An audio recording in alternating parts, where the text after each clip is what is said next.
চুঁচুড়া 190 বিধানসভার জয় ছিল শুধু সময়ের অপেক্ষায়।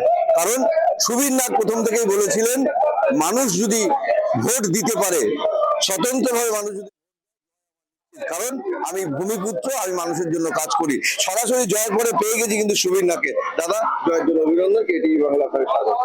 আমি এখনো আমার জয় ঘোষণা হয়নি, এখনো 1-2 রাউন্ড বাকি আছে। কিন্তু হ্যাঁ, এটা ঠিক কথা, একটা বড় মার্জিনে আমরা এখনো জিতে আছি, প্রায় 35-40-এর কাছাকাছি। আমার মনে হয় এটা এর থেকে বাড়বে। যাই হোক, আমি শুরুতেই বলেছিলাম যে মানুষের সাড়া দেখে আমার মনে হচ্ছে আমি 50,000-এর ওপর ভোটে জিতবো। যাই হোক, তার কাছাকাছি যাবে বলে আমার আশা। দাদা, বাধ্যবাধকতা এসেছিল, নিজের বিজেপি পার্টিতে কিছুদিন বসেও গিয়েছিলেন, কাজ করতে পারছিলেন না, আবার বিজেপিতে চলে আসা, এই যে সময়টা পেরিয়ে আজকে প্রার্থী হয়ে জয়, কি বলবে?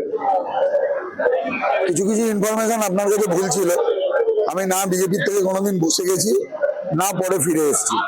আমি অন্য জেলার দায়িত্ব ছিলাম। এই জেলায় মানে আমার জেলা প্রেসিডেন্ট থেকে মুক্ত হওয়ার পর আমার দায়িত্ব ছিল পূর্ব বর্ধমান 3 বছর, তারপরে 3 বছর হাওড়া। অতএব আমি কাজের মধ্যেই ছিলাম। তারপর আমাকে আবার হুগলিতে গত লোকসভায় কনভেনার করে তুলে আনা হয়। যাই হোক, আমি তো দলের সাথে চিরকাল ছিলাম, এখনো আছি, পরেও থাকবে।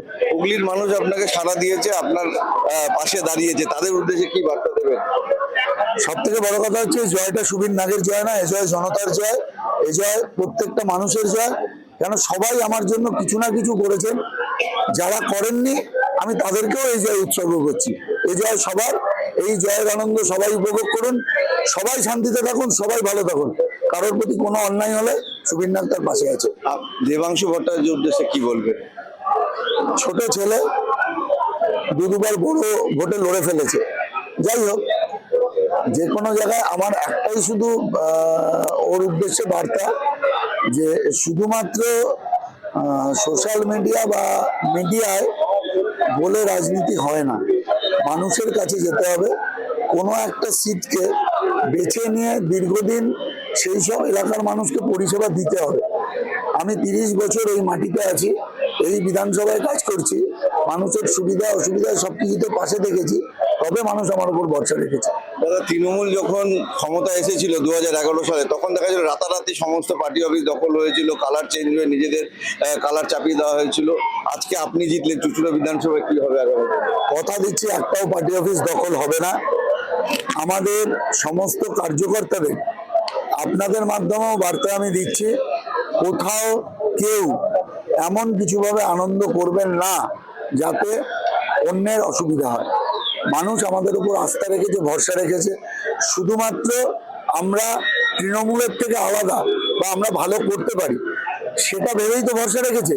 আজকে যদি একই তৃণমূল যা করেছে আমরাও যদি করি, আমি অনেক জায়গায় রিপোর্ট পাচ্ছি, যারা এতদিন অবধি সেই দল করেছে, আজকে মাথায় গেরুয়া পেট্টি আর একটা বড় করে টিকা লাগিয়ে জয় শ্রীরাম, এটা তো এখনো রেজাল্ট বেরোয়নি। আমি কথা দিচ্ছি, কোন রকম অরাজকতা আমি সহ্য করবো না। কিন্তু আপনাদেরই সোশ্যাল মিডিয়ায় অ্যাক্টিভ, সমাজে কিছু কিছু কর্মীর কাছে অ্যাক্টিভ এরকম একটি নেতা, সে কিন্তু একদম ভোটের দোরগোড়ায় সে কিন্তু সবুজকে আপন করে নিয়ে তৃণমূল জয়েন করেছে, আবার যে ফিরে আসতে চায়, কি করবেন? এটা আমি কথা দিচ্ছি, যারা দলের ক্ষতি করে বেরিয়ে গেছে তাদেরকে কোনোভাবে ফেরানো হবে না, না, না। মানে এটা কি শুধু প্রতিশ্রুতি না, আপনি এটা বদ্ধপরিকর যে আসতে দেবেন না?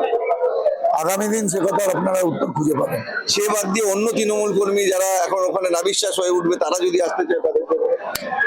এটা দলের বিচার্য বিষয়। এখন পর্যন্ত দলের স্ট্যান্ড হচ্ছে, এবং আমিও সেটা চাই, যে যে রাজনৈতিক দলে ছিলেন, যে পরিচয়ে ছিলেন সেখানে থাকুন। মানুষ চেনা যায় দুর্দিনে, দলের দুর্দিনে দলের সাথে থাকুন, আপনার বিশ্বাসযোগ্যতা তৈরি হবে। আমি 25 বছর 28 বছর এই দল করছি। আজ থেকে 18-19 সালের আগে এই দলের কোনো ভবিষ্যৎ বলে কিছু ছিল না। আমরা আদর্শের টানে দল করেছি। আমি চাই যে যার আদর্শে থাক, সেখানে যদি তার কোনো অসুবিধা হয়, তার দল করতে কেউ যদি বাধার সৃষ্টি করে, অবশ্যই তার পাশে থাকবে। দেবাংশু ভট্টাচার্য বলেছেন যে যে জেতার পর আমি জিতছি, জেতার পর এলাকার লোকেরা, মা বোনেরা আমাকে মাছের ডিম খাওয়াবেন, এটা আমার শখ, আর তারা আমাকে আমন্ত্রণ জানাচ্ছে। তার উদ্দেশ্যে কি বলেন? মাছের ডিম খাওয়াবেন। অবশ্যই, এটা যখন ওর শখ ছিল, জিতুক বা হারুক, আমি আমার বাড়িতে ওকে আমন্ত্রণ করে মাছের ডিম ও মাছ খাওয়াবো। শুনতেই পেলেন যে একান্ত সাক্ষাৎকারে কিন্তু একদম তিনি বলে দিলেন সুবীরনাথ যে মাছের ডিমের বড়া খাওয়ার জন্য আমন্ত্রণ রইলো কিন্তু দেবাংশু ভট্টাচার্যের। তিনি বলছেন যে কে খাওয়ালো কে খাওয়ালো না সেটা পরের কথা, আমি তো জিতেছি, আমি চাইবো যে দেবাংশু ভট্টাচার্য আমার আমন্ত্রণে আমাদের বাড়িতে আসুক, আমি তাকে মাছের ডিমের বড়া খাওয়াবো। হুগলির চুচুড়া থেকে অমল চক্রবর্তী, কেটিভি বাংলা।